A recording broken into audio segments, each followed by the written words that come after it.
Chapter 1 electric charges and fields. അതിനകത്ത് electrostatics എന്ന് പറഞ്ഞു കഴിഞ്ഞാൽ the study of charges at rest.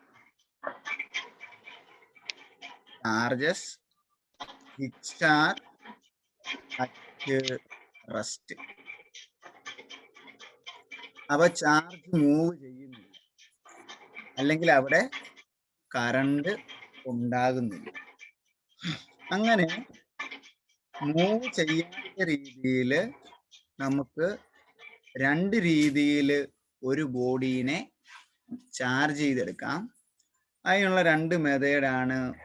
ഒന്ന് by friction, second case by induction.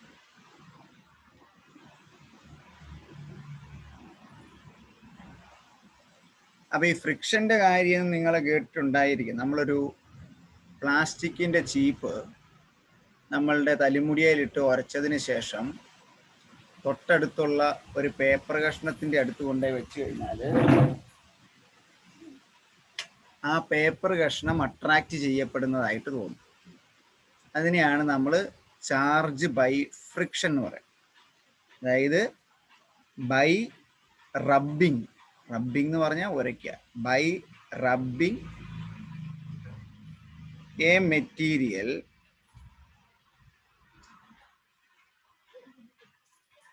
On another one. അതിൻ്റെ example ആയിട്ടാണ് ഞാനിപ്പോൾ പറഞ്ഞത്. പ്ലാസ്റ്റിക് ഹെയറേൽ ഉരയ്ക്കുന്നത്, plastic rubbed on our hair, or glass rubbed on a silk cloth. ഇങ്ങനെയുള്ള എക്സാമ്പിൾ. അപ്പം എന്നാ പറ്റുമെന്ന് ചോദിച്ചാൽ, ഇപ്പോൾ പ്ലാസ്റ്റിക് ചീപ്പാണെങ്കിൽ നമ്മൾ ഇത് റബ്ബ് ചെയ്ത് കഴിയുമ്പം ഈ പ്ലാസ്റ്റിക്കിലെ ഇലക്ട്രോണുകൾക്ക് ഡിസ്പ്ലേസ്മെന്റ് സംഭവിക്കും. മനസ്സിലായോ? ഈ ഉരയ്ക്കുന്ന മെറ്റീരിയലിലെ ഇലക്ട്രോൺസ് ആ മെറ്റീരിയലിന് ലോസ് ആകും, അല്ലെങ്കിൽ നഷ്ടപ്പെടും. അപ്പം ഇലക്ട്രോണിനൊരു നഷ്ടം വന്നു കഴിഞ്ഞാൽ ആ ബോഡിക്ക് എന്നാ കിട്ടും? ആ പ്ലാസ്റ്റിക് ചീപ്പിന് ഒരു പോസിറ്റീവ് ചാർജ് കിട്ടും. കാരണം എന്നാണ്? ഇലക്ട്രോണിൻ്റെ ചാർജ് നെഗറ്റീവാണ്. ആ ഇലക്ട്രോൺ നെഗറ്റീവ് പോയി കഴിഞ്ഞാൽ അവിടെ ഉണ്ടാകുന്നത് ഒരു പോസിറ്റീവ് ചാർജാണ്. അങ്ങനെ ഒരു പോസിറ്റീവ് ചാർജ് കിട്ടുന്നത് കൊണ്ട് this plastic body is attracted to a piece of paper. Attracted a small piece of paper.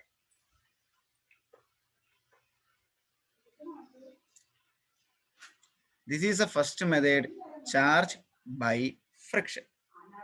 രണ്ടാമത്തെ മെത്തേഡ് എന്ന് പറയുന്നത് ഇൻഡക്ഷൻ ആണ്. ഇൻഡക്ഷൻ എന്ന് പറഞ്ഞു കഴിയുമ്പം ഇപ്പം നമ്മളൊരു ഫിഗറൊക്കെ തന്നിട്ട് ചിലപ്പം ചോദിക്കുന്ന എക്സാമിന്, ഇവിടെ ഒരു മെറ്റാലിക് ബോഡി ഉണ്ട്,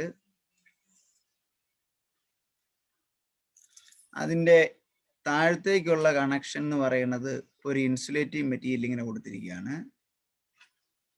അപ്പം ഇതിനകത്ത് ഒരു കൃത്യ പോസിറ്റീവ് ചാർജ് 1, 2, 3, 3 നെഗറ്റീവ് ചാർജുകളുണ്ട്. ഇനി എൻ്റെ ആവശ്യം എന്ന് പറഞ്ഞാൽ ഈ ബോഡിയെ പോസിറ്റീവ് ചാർജാക്കി മാറ്റുക. ഒരു പോസിറ്റീവ്ലി ചാർജ്ഡ് ബോഡിയാക്കി ഇതിനെ എനിക്ക് കൺവേർട്ട് ചെയ്യണം.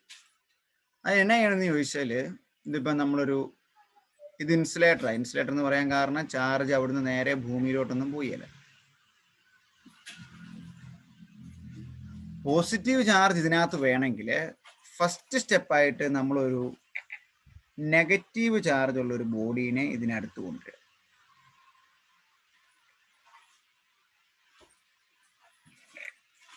ഒരു നെഗറ്റീവ് ചാർജ് ഉള്ള ബോഡി കൊണ്ടുവന്നാൽ എന്നാ പറ്റും? പോസിറ്റീവ് ചാർജുകൾ ഈ വശത്തായിട്ട് അട്രാക്റ്റ് ചെയ്യും, അല്ലേ? നെഗറ്റീവ് ചാർജുകൾ ഈ വശത്ത് പോകും. അടുത്ത സ്റ്റെപ്പിൽ ഇവിടെ ആയ നെഗറ്റീവ് ചാർജുകളെ ഭൂമിയിലേക്ക് എർത്ത് ചെയ്യുക. അപ്പം എന്നാ പറ്റും? ഈ നെഗറ്റീവ് ചാർജുകൾ ഇതിലൂടെ ഇറങ്ങിപ്പോവും. പിന്നെ ഇതിനകത്ത് 3 പോസിറ്റീവ് ചാർജുകൾ മാത്രം മിച്ചം വരും. പിന്നെ നമ്മൾ ഈ കൊണ്ടുവന്ന നെഗറ്റീവ് ചാർജുള്ള ബോഡീനെ എടുത്ത് മാറ്റി കഴിയുമ്പം അതിനകത്ത് കൃത്യമായി യൂണിഫോമായി 3 പോസിറ്റീവ് ചാർജുകൾ മിച്ചം. ഇങ്ങനെ ഒരു ബോഡിയെ ചാർജ് ചെയ്തെടുക്കുന്ന മെക്കാനിസം അല്ലെങ്കിൽ പ്രതിഭാസത്തിനെ നമ്മൾ വിളിക്കുന്ന പേരാണ് induction. This one is friction. So electrostatics charges റെസ്റ്റിലാണ്. റെസ്റ്റിലായി കഴിയുമ്പം ഒരു സ്ഥലത്തു നിന്ന് മറ്റൊരു സ്ഥലത്തോട്ട് ചാർജ് സഞ്ചരിക്കുന്നില്ല. ആ കേസിൽ നമുക്കൊരു ബോഡിയെ ചാർജ് ചെയ്യാൻ 2 മെത്തേഡാണുള്ളത്. ഒന്ന് by friction, second by induction. ഫ്രിക്ഷൻ്റെ കേസിൽ ഒരു ബോഡി മറ്റൊരു ബോഡിയാൽ റബ്ബ് ചെയ്യുക.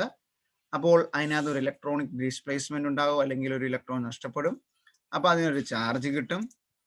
ആ ചാർജ് മൂലം അതിനടുത്തേക്ക് ഒരു ബോഡി കൊണ്ടുവന്നാൽ അത് അട്രാക്ട് ചെയ്യപ്പെടും. Second case induction. അതായത് ഇൻഡക്ഷൻ എന്ന് പറഞ്ഞാൽ വിത്തൗട്ട് ടച്ചിങ്. വിത്തൗട്ട്, ഇവിടെ നമ്മൾ നോക്കി ഈ കൊണ്ടുവന്ന ഈ നെഗറ്റീവ് ചാർജുള്ള കണ്ടക്ടർ ബോഡി ഇതേ തൊട്ടോ ഇല്ല. വിത്തൗട്ട് ടച്ചിങ് ഇപ്പം അങ്ങനെ ചോദിക്കും. ചാർജ് ചെയ്യാൻ പറ്റുന്ന ഒരേ ഒരു മെത്തേഡാണ് ഇൻഡക്ഷൻ. ഏത് ചാർജാണ് ഇതിനകത്ത് വേണ്ടത് അതിൻ്റെ ഓപ്പോസിറ്റ് ചാർജ് ഇവിടെ കൊണ്ടുവരും. അപ്പം ആ ചാർജ് ഈ വശത്തേക്ക് വരും, മറ്റു ചാർജ് ഇപ്പുറത്തെ വശത്ത് അക്കുമുലേറ്റ് ചെയ്യും. അതിനെ അവിടുന്ന് എർത്ത് ചെയ്യുക. ഇവിടെ എർത്തിങ്ങോ അല്ലെ എർത്തിങ് വരയ്ക്കാൻ ഇങ്ങനെ വരച്ചാൽ മതി, ഇങ്ങനെ. അപ്പം നെഗറ്റീവ് ചാർജ് ഇറങ്ങിപ്പോകും. പോസിറ്റീവ്ലി യൂണിഫോംലി ആയ പോസിറ്റീവ് ചാർജുള്ള ഒരു മെറ്റാലിക് ബോഡി നമുക്ക് കിട്ടും. ഇത് ഇൻസുലേറ്റർ ആണെന്ന് എഴുതണം. ഇതും മെറ്റാലിക് ആണ്. ഈ കൊണ്ടുവരുന്നതും പോസിറ്റീവ് ചാർജുള്ള നെഗറ്റീവ് ചാർജുള്ള ഒരു മെറ്റാലിക് ബോഡിയാണ്. ഇതാണ് നമ്മളുടെ first heading, electrostatics by friction and induction.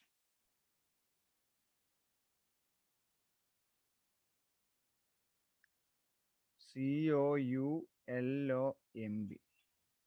Coulombs.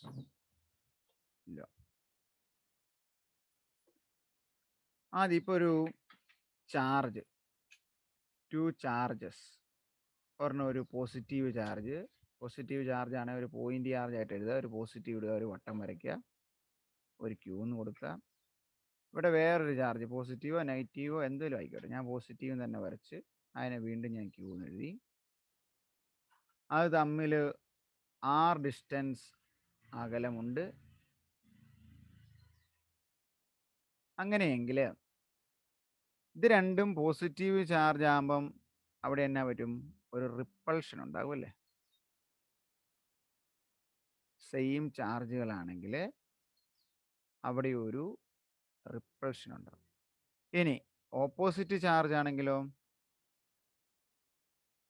Opposite charge ആണെങ്കിൽ അവർ തമ്മിൽ ഒരു അട്രാക്ഷൻ ഉണ്ടാകും. അപ്പം എങ്ങനെയായാലും ഈ ചാർജ് തമ്മിൽ ഒന്നെങ്കിൽ അട്രാക്ഷൻ അല്ലെങ്കിൽ റിപ്പൾഷൻ, അവിടെ ഒരു ഫോഴ്സ് ഉണ്ടാകും. അതിനെ നമ്മൾ വിളിക്കുന്ന പേരാണ് കൂളോം ഫോഴ്സ്. ഈ കൂളോം ഫോഴ്സിന്റെ ഡെഫിനേഷനാണ് കൂളോംസ് ലോ ആയിട്ട് അദ്ദേഹം പറഞ്ഞത്. കൂളോം ഫോഴ്സ് F എന്ന് പറയുന്നത് directly proportional to Q1 into Q2. രണ്ട് ചാർജിനെയും ഗുണിക്കുന്നതിന് നേരനുപാതികമാണ്. Directly proportional. F inversely proportion, ഞാൻ 1/, എഴുതണം. 1/² ഓഫ് ദ ഡിസ്റ്റൻസ്. ഇതിന് രണ്ടിനെയും കൂടെ ചേർത്ത് എങ്ങനെ എഴുതാം? F directly proportional to Q1 Q2 മോളിൽ വരും /R². ഡയറക്ട്ലി പ്രപ്പോർഷണാലിറ്റി മാറ്റാൻ കോൺസ്റ്റന്റ് കൊണ്ട് ഗുണിക്കണം. സോ എഫ് ഈക്വൽ ടു ഒരു constant into Q1 Q2 /R². അത് കോൺസ്റ്റന്റ് വാല്യൂ ആണ്. F equal to 1/4πε0 Q1 Q2 /R². ഇതാണ് കൂളോം ഫോഴ്സിന്റെ equation. F is equal to പറഞ്ഞേ 1/4πε0 Q1 Q2 R². കേട്ടോ, എഴുതിയേക്കാം. നിങ്ങൾ R ചോട്ടിലല്ല, R², R⁻². ഇവിടെ എപ്സിലോൺ 0 അതിൻ്റെ പേരാണ് പെർമിറ്റിവിറ്റി ഓഫ് ഫ്രീ സ്പേസ്. അതായത് ഫ്രീ സ്പേസ് അല്ലെങ്കിൽ എയർ അല്ലെങ്കിൽ വാക്വം എന്ന് പറഞ്ഞാൽ അവിടുത്തെ കറണ്ടിന് ഇലക്ട്രോസ്റ്റാറ്റിക്കലി ചാർജിനെ കടത്തിവിടാനുള്ള കഴിവിനെ നമ്മൾ വിളിക്കുന്ന പേരാണ് epsilon 0 permittivity of free space. ഇനി നമുക്കൊരു മീഡിയത്തിൽ തന്നേക്കുക ഇതിൽ epsilon equal to permittivity of any medium. അങ്ങനെയെങ്കിൽ ഇതിന് എത്ര മടങ്ങാണെന്ന് അറിയാൻ ആ എപ്സിലോൺ ആ മീഡിയത്തിൻ്റെ എപ്സിലോൺ 0 കൊണ്ട് ഹരിച്ചാൽ മതി. അതിനെ നമ്മൾ വിളിക്കുന്ന പേരാണ് epsilon R or relative permittivity.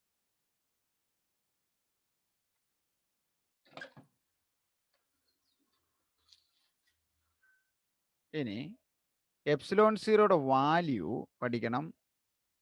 8.854 into 10⁻⁻12 coulomb square N⁻⁻1 m⁻⁻2.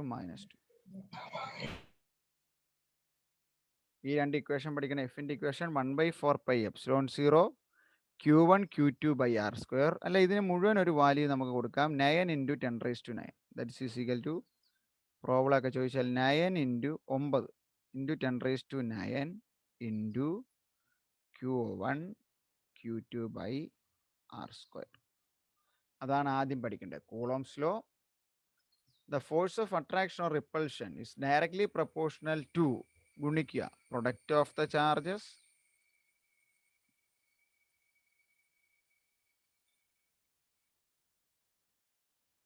inversely proportional to r square of the distance. Square of the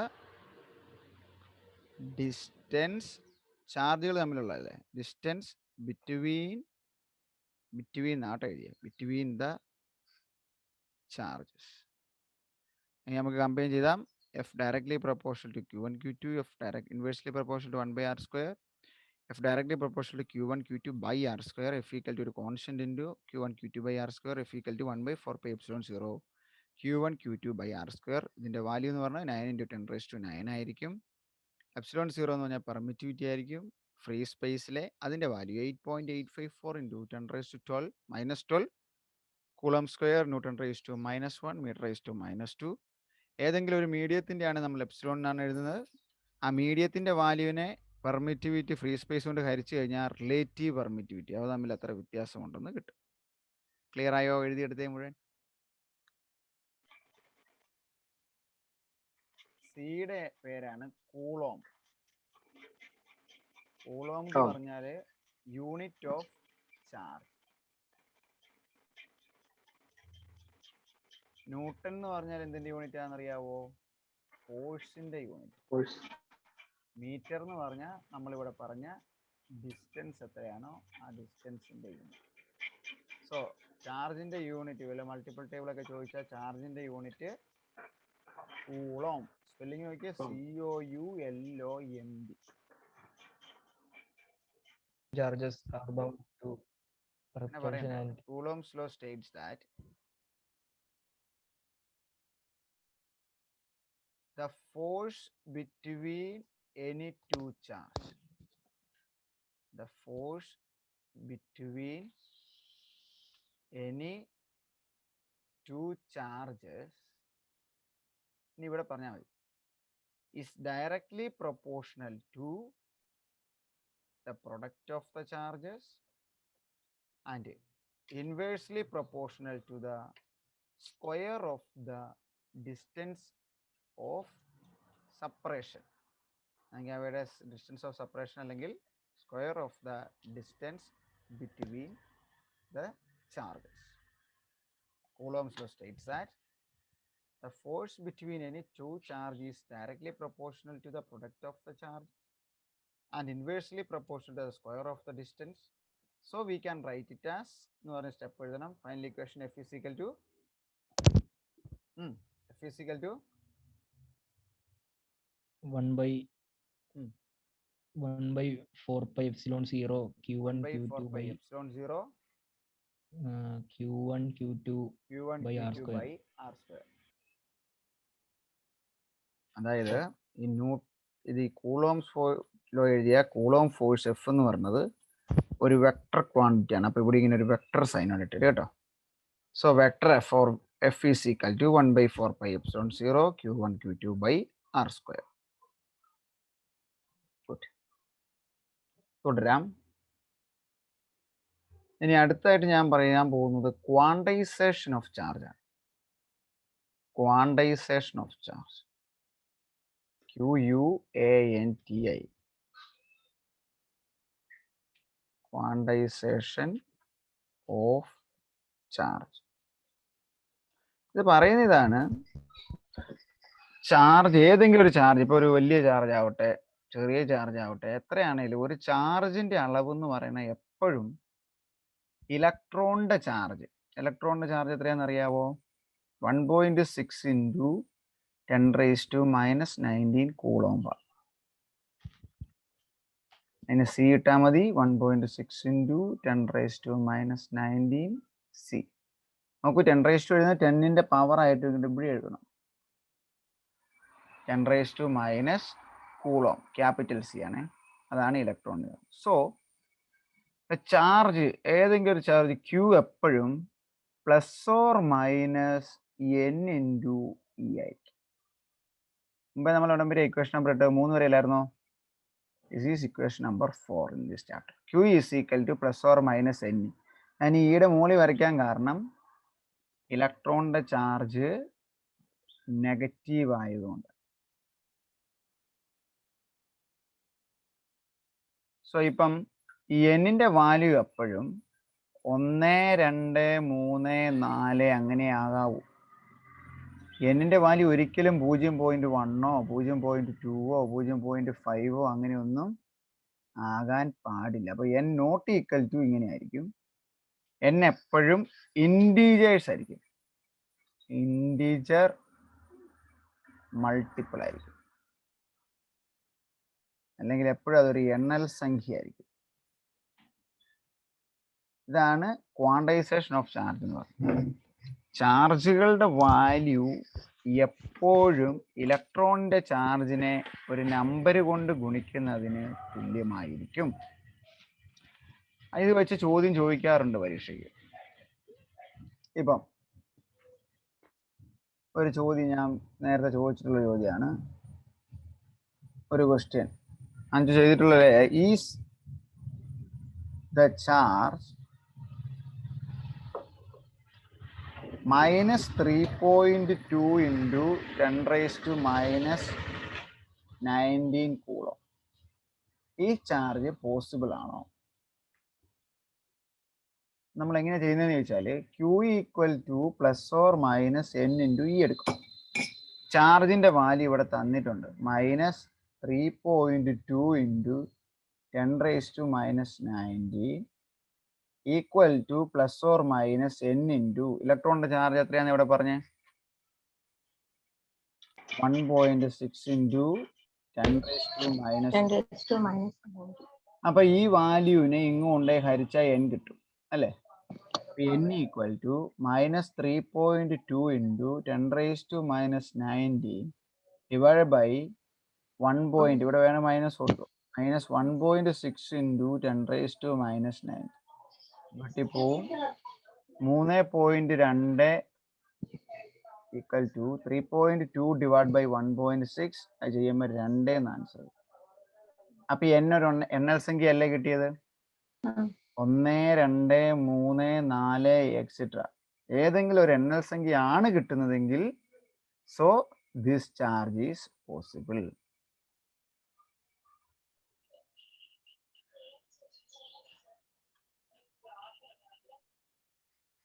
കണ്ടോ? മനസ്സിലായി എങ്ങനെയാ ചോദ്യം വരുന്നതിനാന്ന്? Quantization of charge Q is equal to ±N. അത് വെച്ച് ഒരു ചാർജ് തന്നാൽ അത് പോസിറ്റീവ് ആണെന്ന് അറിയാം, ഇലക്ട്രോണിന്റെ ചാർജ് കൊണ്ട് ഹരിച്ചു നോക്കണം. ഹരിച്ചു നോക്കുമ്പോൾ N 1 2 3 4 എന്നുള്ള എണ്ണൽ സംഖ്യയാണ് കിട്ടുന്നതെങ്കിൽ R ചാർജ് പോസിബിൾ ആണ്. എഴുതിയെടുത്തേ, സംശയം ഉണ്ടോ ചോദിച്ചു. സാർ അതൊന്ന് പറഞ്ഞു തരുമോ ഒരു minute? The charge of any body is the integer multiple of the charge of the electron. ഇലക്ട്രോണിന്റെ ചാർജിനെ ഒരു ഇൻഡിജർ മൾട്ടിപ്പിൾ കൊണ്ട് ഗുണിക്കുമ്പം ഉള്ള ഒരു വാല്യൂ മാത്രമേ ആവുള്ളൂ ചാർജിന്റെ value. So Q is equal two plus or minus N. ഈ പ്രോബ്ലം ചെയ്തത് മനസ്സിലായില്ലായിരുന്നോ? അതോടെ എഴുതിയെടുത്തിട്ട് പറ. Electric field lines. നമ്മൾ ആദ്യം എഫിന്റെ ഒരു ഇക്വേഷൻ എഴുതി അല്ലേ. F is equal to 1 by 4 pi epsilon 0 Q1 Q2 by R square. ഞാൻ പറയാൻ പോവാണ്, ഇവിടെ ഒരു പോസിറ്റീവ് ചാർജ് ഇരിക്കുവാണെങ്കിൽ പോസിറ്റീവ് ചാർജിൽ നിന്ന് എപ്പോഴും ചാർജ് ലൈൻസ് വരയ്ക്കുവാണെങ്കിൽ അത് പുറത്തോട്ട് പോകും.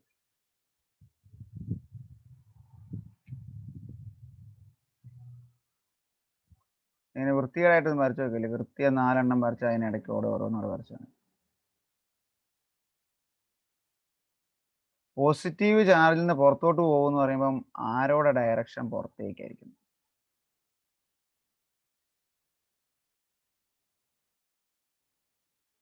ഇനി if the charge is negative എന്ത് പറ്റും? Field lines go in to the charge. ചാർജിനകത്തേക്ക് പോകും ഫീൽഡ് ലൈൻസിന്റെ ഡയറക്ഷൻ.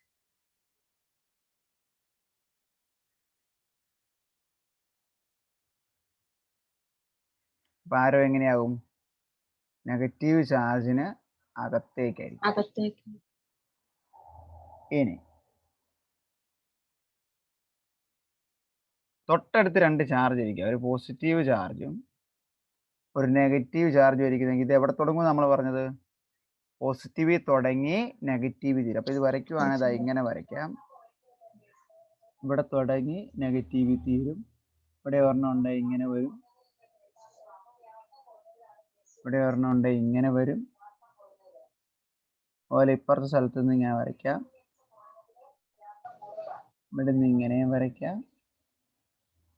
ഇനി ഇവിടുന്ന് പുറത്തേക്ക് പോകുന്ന പോലെ ഒരു 2 എണ്ണം വരച്ചിടാം. ഇവിടെ അത് വരുന്നത് പോലെ അല്ലെങ്കിൽ മുഴുവൻ വരയ്ക്കേണ്ടി വരും. 2 എണ്ണം അകത്തേക്ക് തിരിച്ചും വരയ്ക്കും. സോ ഫീൽഡ് ലൈൻസ് എവിടെ തുടങ്ങും? Field lines, electric field lines start from positive charge and ends in negative charge and ends in negative charge. രണ്ടാമത്തെ പ്രത്യേകതയാണ്, എവിടെയെങ്കിലും ഇലക്ട്രിക് ഫീൽഡ് ലൈൻസ് പാരലൽ ആയിട്ട് വരച്ചാൽ, ഇങ്ങനെ കൃത്യ അകലത്തിൽ വരച്ചാൽ അത് ഒരു യൂണിഫോം ഇലക്ട്രിക് ഫീൽഡ് ആയിരിക്കും. അത് പോയിന്റ് എഴുതാം. യൂണിഫോം ഇലക്ട്രിക് ഫീൽഡ് ആണെങ്കിൽ ഞാൻ ക്യാപിറ്റൽ ഇ എഴുതുവാണ്. Electric field is represented by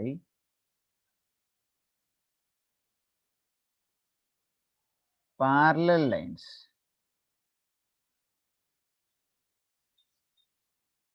Uniform electric field is represented by parallel lines. മൂന്നാമത്തെ പോയിന്റ് ആണ്, ഫീൽഡ് ലൈൻസ് ഒരിക്കലും കൂട്ടിമുട്ടില്ല. ഇതേ പോയി മുട്ടിയോ ഇല്ലല്ലോ. അത് ഇത്ര എഴുതിയാൽ മതി. കാരണം 5 അന്ന് എഴുതിയിട്ടുണ്ടെങ്കിൽ 5 പഠിച്ചത്. Electric field lines never intersect. Electric field lines never intersect.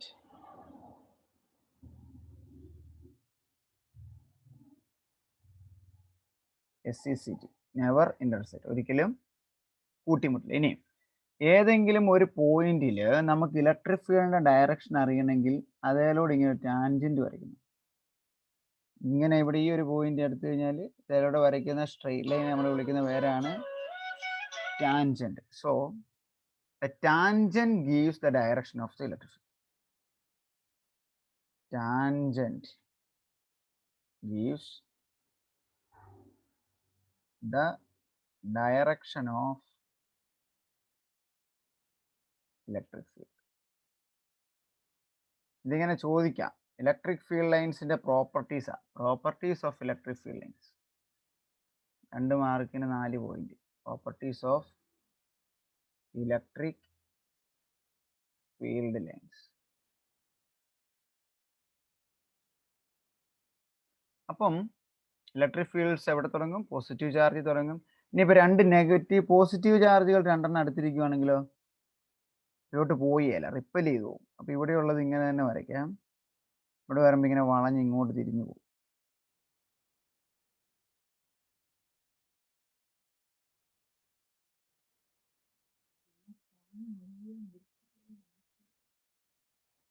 പോസിറ്റീവിന്ന് പുറത്തേക്കാണ്, അപ്പുറത്തെ ചാർജിലോട്ട് പോയി മുട്ടിയാൽ അവനും പോസിറ്റീവ് ആയിട്ട് അവൻ റിപ്പൽ ചെയ്യും. 2 പോസിറ്റീവ് ചാർജ് ആണെങ്കിൽ ഇങ്ങനെ വരും. ഇനി 2 നെഗറ്റീവ് ചാർജ് ആണ് എങ്ങനെ വരും? ഇതുപോലെ തന്നെ പടം വരും. ആരുടെ ഡയറക്ഷൻ മാത്രം മാറും, തമ്മിൽ കോയിൻസൈഡ് ചെയ്യൽ. നെഗറ്റീവ് ചാർജിന് അകത്തേക്കാണ് ഡയറക്ഷൻ. സോ ഡയറക്ഷൻ മാത്രം ഇങ്ങനെ വരും.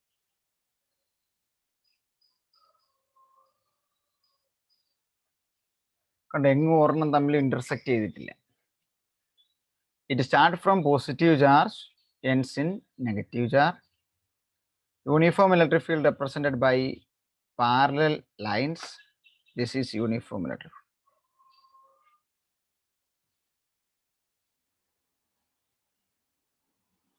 അതുപോലെ ഒരു കാര്യം ഇവിടെയുണ്ട്.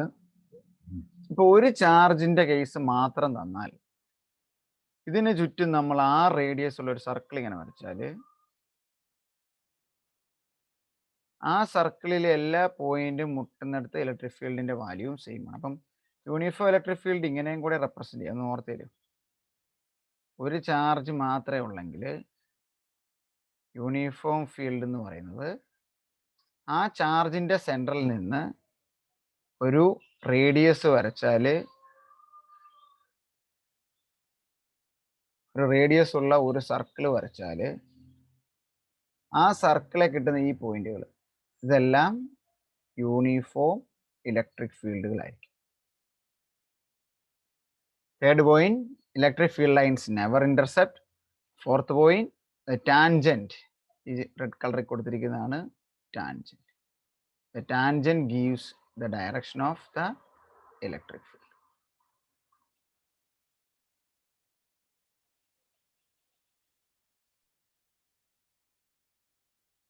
ഇപ്പം നമ്മൾ ഇലക്ട്രിക് ഫീൽഡ് ലൈൻ, ഇനി ഇലക്ട്രിക് ഫീൽഡ് എന്നാന്ന് പറയണം ആക്ച്വലി. ഇപ്പം നമ്മളൊരു പോസിറ്റീവ് ചാർജ് ഇരിക്കുകയെന്ന് വെക്കുക. അപ്പോൾ ഈ പോസിറ്റീവ് ചാർജ് ചിലപ്പം ഒരു പരിധിയുണ്ട്. ഒരു നെഗറ്റീവ് ചാർജ് ഉണ്ടെന്ന് എവിടെയെങ്കിലും ചെല്ലുമ്പോഴായിരിക്കും ഇത് അട്രാക്ട് ചെയ്യുന്നത്. So electric field represented by capital E. അതിനും വെക്ടർ വേണം. It is A region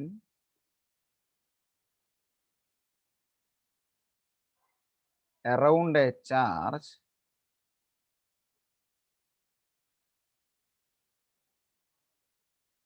where its influence is present.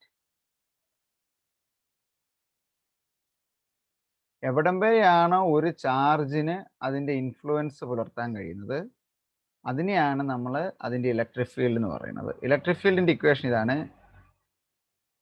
അല്ലെങ്കിൽ F ഈക്വൽ ടു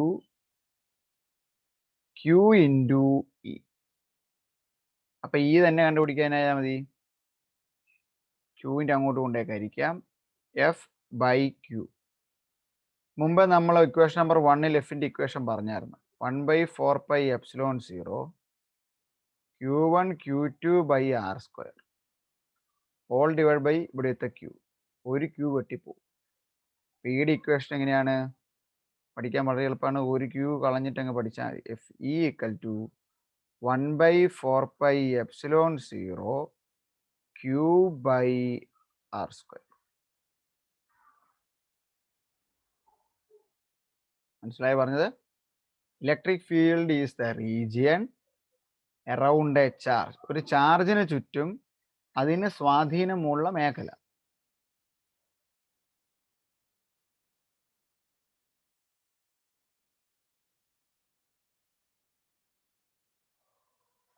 അതിനെയാണ് നമ്മൾ ഇലക്ട്രിക് ഫീൽഡ് എന്ന് പറയുന്നത്. Region around a charge where its influence is present. ഇപ്പൊ പഠിക്കേണ്ട equation ഇതാണ്. അടുത്ത ഇക്വേഷൻ F = Q × E. അതിനകത്ത് E = F/Q. മുമ്പത്തെ 1/4πε0 മോളിൽ 2 Q ഉണ്ടായിരുന്നു. ഒരു Q വെട്ടിപ്പോ. സോ ഈ ഇക്വേഷൻ 1/4πε0 Q/r².